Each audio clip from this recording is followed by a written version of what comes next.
i7 ગુજરાતનો અવાજ। નમસ્કાર દર્શક મિત્રો, i7 ન્યૂઝ ગુજરાતીની સાથે હું છું આપની સાથે પાયલ બામભણિયા। તો જોઈએ આજના મહત્વના સમાચાર। દાહોદ જિલ્લામાં સ્થાનિક સ્વરાજની ચૂંટણી 2026 અંતર્ગત ઈવીએમ મશીન અને ચૂંટણીલક્ષી સામગ્રીની વિતરણ પ્રક્રિયા। મળતી માહિતી મુજબ દાહોદ તારીખ 25 રાજ્યની સ્થાનિક સ્વરાજ્યની ચૂંટણી અને નગરપાલિકા દાહોદની ચૂંટણી અન્વયે આવતીકાલે મતદાન યોજાનાર છે।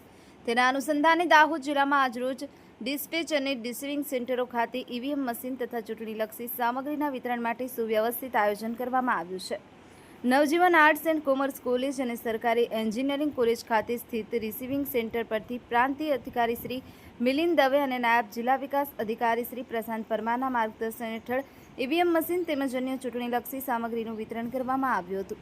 જિલ્લા તંત્ર દ્વારા શાંતિપૂર્ણ અને સુચારુ માહોલમાં તમામ ટીમોને વ્યવસ્થિત રીતે સામગ્રી વિતરણની કામગીરી હાથ ધરવામાં આવી રહી છે।